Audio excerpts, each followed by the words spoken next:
Don Jazzy splashes money on luxurious cars.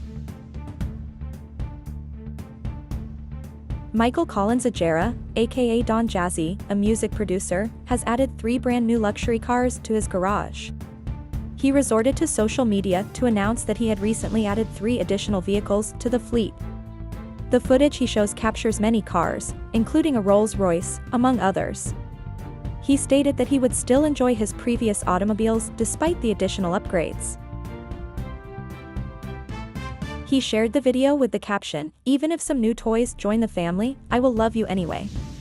Recall, Lady became emotional as she expresses gratitude to Don Jazzy for donating her $5 million to purchase a car for her children's school runs after she begged him to give her one of his old cars.